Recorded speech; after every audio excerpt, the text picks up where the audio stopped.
The crack begins. Eli Morgan sat beneath the fluorescent lights of his corporate office, watching code compile on the second screen as the first flickered with a frozen Zoom window. His earbuds whispered a looping chill-hop playlist into his ears, but it couldn't muffle the rising hum behind his eyes, a kind of static, like 1,000 wasps had taken up residence between his ears. He rubbed his temples. The coffee he'd consumed an hour ago had turned on him, morphing from a productivity potion into a jittery poison. He hadn't slept more than 5 hours in 3 nights. Deadlines, meetings, responsibilities, they pressed against him like invisible walls. His chest tightened. He took a breath. It didn't feel like enough. Then came the blur, the hum morphing into a roar. Thoughts racing uncontrollably. What if I'm not cut out for this? What if they realize I'm faking? What if I collapse right here? Suddenly, he was standing, knocking over his chair, stumbling past desks and confused co-workers until he burst into the stairwell, collapsing on the cool concrete steps, eyes closed, fists clenched. Breathe, breathe, breathe. It was his first panic attack, a stranger's invitation. 2 hours later, he sat in a park, fingers still twitching slightly as he sipped cold water and avoided eye contact with passersby. Rough day, a calm voice asked beside him. Eli startled. The man had appeared silently, older, mid-50s maybe, in a gray hoodie and linen pants, sipping green tea from a thermos. He looked like someone who belonged on a mountain, not a tech park bench. Yeah, Eli said cautiously. You could say that. The man nodded slowly, as if he had expected that answer. You look like someone who thinks they're running out of energy. But that's not quite it. He turned to face Eli directly. You're not out of energy. You're leaking it. Eli blinked. Excuse me. Energy's not missing, the man said. It's misdirected. You're firing on all cylinders in the wrong directions. You're one of those crystal healer types, aren't you? The man laughed gently. No, I'm Kale, and I don't deal in crystals. I deal in patterns. Eli stood up. Okay, well, thanks, but I don't really have time. Kale interrupted. Did your thoughts feel like static earlier? Like you were drowning in invisible noise? Eli froze. Kale smiled softly. The first sign you're about to wake up is when your brain stops letting you lie to yourself. It starts malfunctioning under the weight of your own filters. Filters, you'll understand, if you're brave enough to look. Kale extended a small card with a time and an address. Tomorrow, 7 p.m. Come if you're tired of being stuck in your own loop. Eli stared at it. No logo. Just a time and a location. Against all logic, he took it. First contact. The address led to an abandoned-looking warehouse by the river. The sun was just beginning to dip below the horizon when Eli arrived. He almost turned back 3 times. But curiosity, no. Something deeper pushed him forward. He walked through a rusted door into a wide, clean space lit with soft lamps. Cushions on the floor, whiteboards covered in symbols. Kale stood at the center, alone. No one else. Eli asked. Not tonight, just you. Eli chuckled nervously. This isn't a cult, is it? Kale grinned. If it is, we're really bad at recruitment. Eli sut. Let me ask you something. Kale began. When was the last time you noticed the feeling of your clothes on your skin? Eli blinked. What? I don't know. Never. Exactly, Kale said. Because your brain filters that out. It processes millions of signals per second, but only shows you a tiny sliver. What you think is reality is a curated feed. And here's the catch, those filters aren't just helpful. They're limiting. Kale handed Eli a blindfold. Put this on. Seriously. Just trust. Eli hesitated, then tied it around his eyes. Now, Kale said gently, focus on your breath. Don't try to control it. Just notice it. They sat in silence. 1 minute, 2, 5. At first, Eli's mind swirled with thoughts. What am I doing here? But then, something strange happened. He noticed how some breaths felt warm, others cool, some deep, some shallow, and something softened inside. When Kale finally spoke, it startled him. Good, he said. What you just experienced is the first step in breaking the pattern, shifting from doing to noticing. When you observe without effort, you let go of resistance. Eli pulled off the blindfold. I felt still, he said. Kale nodded. That stillness, that's where energy lives before you waste it. Understanding static. Over the next hour, Kale explained something Eli would never forget. Your brain's filters evolved to protect you, he said, drawing on the whiteboard, to keep you focused on danger, threats, food, survival. But now, those same filters block your perception. They create what I call static mind, the mental noise that eats up your energy. He drew a circle. Here's your available energy in a day. But if 80% of it is being burned managing stress, social anxiety, unprocessed emotions, and mental clutter, then no wonder you feel drained by noon. So what do I do? Eli asked. You don't need more energy. You need to redirect it. Kale wrote 3 words on the board. Awareness gives, pattern gives, rewire. First, he said, become aware. You just did that with your breath. Second, spot the patterns where your mind goes automatically. Third, practice tiny redirections. And over time, your brain rewires. Energy flows freely again. Eli leaned forward. You make it sound simple. It is, Kale said, but it's not easy. Flickers of shift. Over the next week, Eli returned to Kel's warehouse each night. No rituals, no incense, just training the mind like a muscle. They practiced, focusing attention on body parts without moving them, walking in silence, noticing every footstep, holding ice cubes and watching emotional reactions, journaling the energy leaks of each day, interrupting habitual thought spirals with curiosity. Eli began noticing things. His morning anxiety reduced. His coffee felt smoother. He remembered old dreams he'd forgotten. His breath deepened without trying. He saw people more clearly, felt their emotions like subtle vibrations in a shared field. One evening, Kale smiled and said, You're beginning to surf. Before, you were drowning. Eli decided to test it. On Thursday morning, he stepped into the office elevator. Normally, this was his anxiety zone, awkward silence, phone checking, pretending to be busy. But today, he didn't reach for his phone. He simply noticed. The air felt cool. A colleague's cologne hovered in the background. His breath was steady. Someone's voice had a tremble that matched the tiredness in their eyes. For the first time, the elevator didn't feel like a trap. It felt like life, and he was in it. Principle 1. Energy isn't missing. It's misdirected. Back at the warehouse that night, Kale handed him a folded piece of paper. On it was written, Energy isn't missing. It's misdirected. Principle 1. Never forget this, Kale said. People waste years chasing motivation, energy drinks, success hacks, when all they need to do is stop bleeding energy into unconscious loops. Eli nodded. It's like I've been driving with the parking brake on. Kale grinned. Exactly. You said I'm not broken, Eli added quietly. Kale placed a hand on his shoulder. You were never broken. You were just blocked. The whisper of flow. That night, as Eli stood by his apartment window, watching the city lights blink like neurons, he placed a hand over his chest. He felt it, not just his heartbeat, but something deeper, a pulse. For the first time in years, he felt energy moving, not in rushes, not in jolts, but in a quiet, steady hum,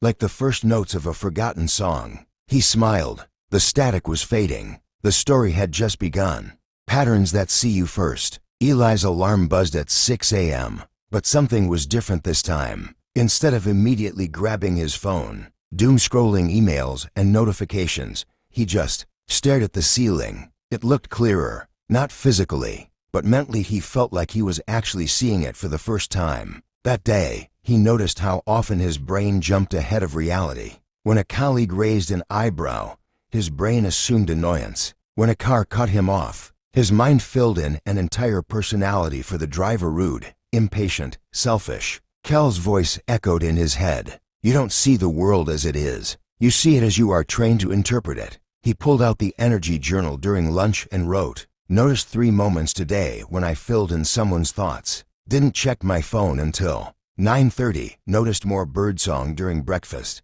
Brain is constantly predicting, but predictions aren't always truths. He paused. What if most of his anxiety wasn't about what happened, but about what he expected to happen? The red dot experiment. That evening at the warehouse, Kale greeted him with a peculiar object, a white board with a small red dot in the center. Stare at the red dot, Kale instructed. Don't blink for 10 seconds. Eli did. When Kale removed the board, the room behind it seemed to breathe. Colors shifted. The wall seemed to pulsate. It's an afterimage, Kale said. Your brain adapts to contrast. What you look at intensely leaves a residue. Same goes for thoughts. He stepped closer. You focus on fear, you see more threats. You focus on lack, you notice what's missing. But focus on gratitude, you'll start to see abundance in places it was always hiding. Eli exhaled slowly. So it's not just about managing energy. It's about managing focus. Cale smiled. Now you're getting it. The dream field. That night, Eli dreamt. He stood in an endless field under a glowing violet sky. In the distance stood mirrors, hundreds of them, each showing a version of his life. One showed him rich but alone. Another, peaceful but broke. Some were dark and terrifying. Others radiant. But each shifted when he blinked. He reached toward one that shimmered with golden light. He was laughing, surrounded by others, healthy and glowing. The moment he focused on it, the field around him tilted slightly, as if reality itself was responding to his attention. He woke up with a whisper in his mind. What you focus on expands. The belief trap. The next day, Cale began the session with a story. Imagine a man who believes he's unlucky, he said. Every day, he wakes expecting problems. And because his mind is trained that way, he'll filter out anything positive. Even when something good happens, he'll explain it away, just luck, or probably temporary. His belief acts as a filter. He lives in a loop. Eli nodded slowly. That's me, he whispered. I assume things will go wrong, so I prepare for the worst, all the time. And how's that working out? I'm exhausted. Cale wrote a single word on the board. Reticular Activating System, RAS. Science agrees, he said. RAS is a part of your brain that filters data out of millions of inputs per second. It only passes on what it thinks is important based on your beliefs and focus. So, I've trained my brain to only show me threats. Exactly. But here's the power. RAS is trainable.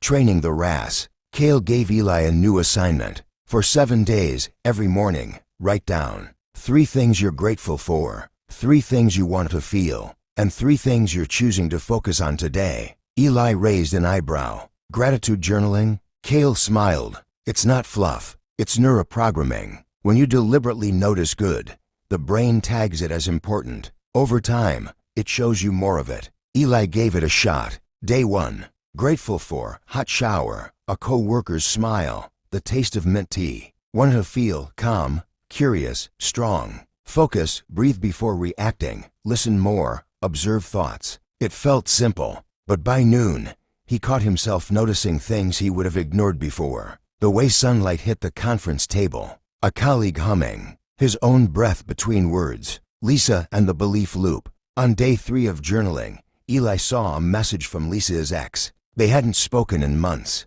The message was short. Hey, random, but I saw something today that reminded me of you.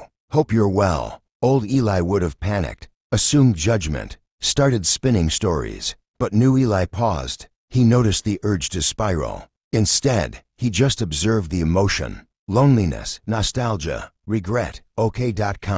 He didn't react. He just breathed. Later, he wrote. Felt old stories try to resurface. Noticed the filter. Didn't feed it. Maybe growth isn't in action but in awareness. He realized. The past isn't what chains you. It's your belief about it. The mirror talk. Cale placed a small mirror in front of Eli during their next session. Look into your own eyes, he said. Now say this. I am training my brain to see clearly. Eli hesitated. It felt silly, but he said it. I am training my brain to see clearly. Again. I am training my brain to see clearly. He said it 10 times. Something softened inside. You don't believe everything you hear, Cale said, except when the voice is your own. So train that voice wisely. Eli wrote in his journal that night. Focus is a flashlight. Principle 2.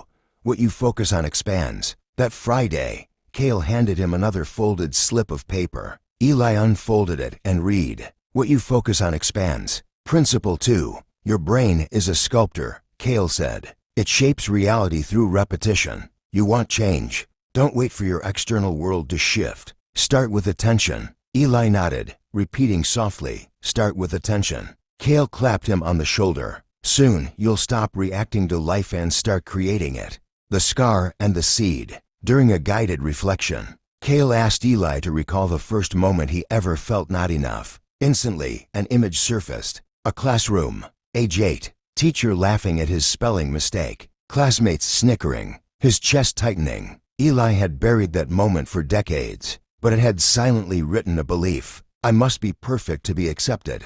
Cale explained. Most emotional patterns aren't born in adulthood. They're seeded early and then unconsciously repeated. The brain wires based on survival, not truth. Eli wrote that night, my overthinking is really self-protection. That 8-year-old became the filter for adult decisions. Awareness was cracking the surface, but now it was time to go deeper to the core. Trigger training. Cale gave Eli his hardest assignment yet. For the next 3 days, seek out discomfort. Find one moment daily where you feel triggered and instead of reacting, observe. Day 1. A man cut in front of him at a coffee shop. His first instinct was anger, but he remembered. Cloud. He watched the urge rise, then pass. Day 2. His boss dismissed his idea during a Zoom call. Ego flared, but again he observed. Day 3. Lisa posted a photo with someone new. The jealousy hit instantly, but he didn't spiral. He just noticed.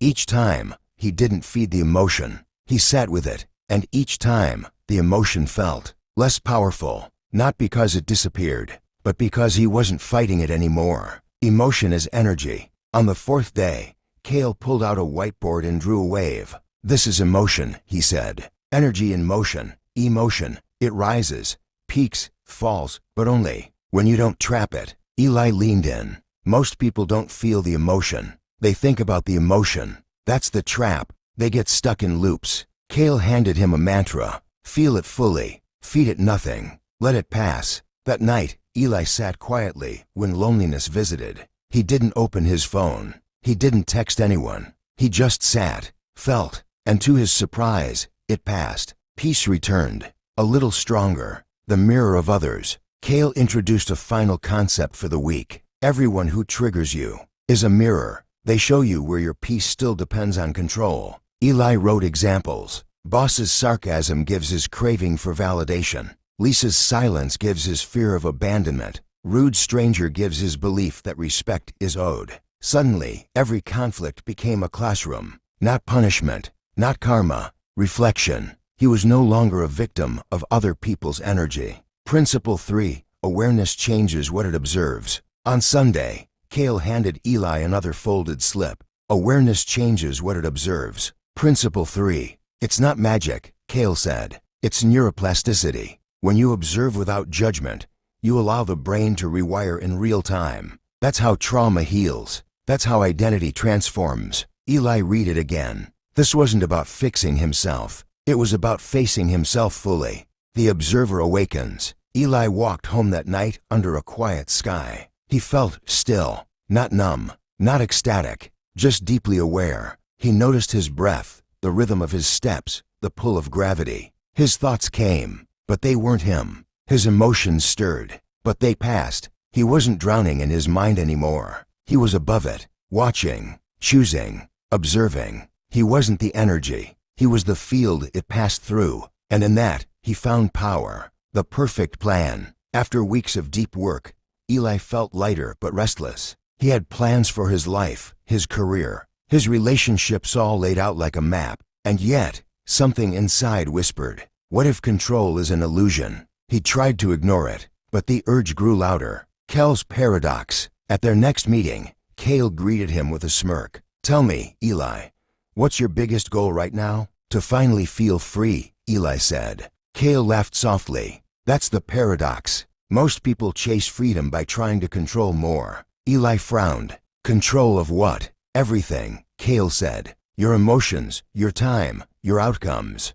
But flow, the real effortless power comes when you stop trying to control. You surrender. The story of the river. Cale shared an old story. A man tried to dam a river to protect his village. He built walls, gates, and locks, but the river kept finding cracks. One day, a wise elder told him, don't fight the river, become the river. Flow with it, and it will carry you. Cale looked at Eli. Most of us are the dam. We resist what is, and get exhausted. Flow is the river, the resistance experiment. Cale handed Eli a glass of water. Hold it like this, he said, with a firm grip. Eli clutched it tight. Now, try to squeeze the water out. He laughed. I can't do that. Exactly, Cale said. You can't squeeze water. You can only hold it or let it go. Flow is like water. You can't force it. You have to allow it. Resistance in daily life. Eli began noticing resistance everywhere. His need to argue when wrong.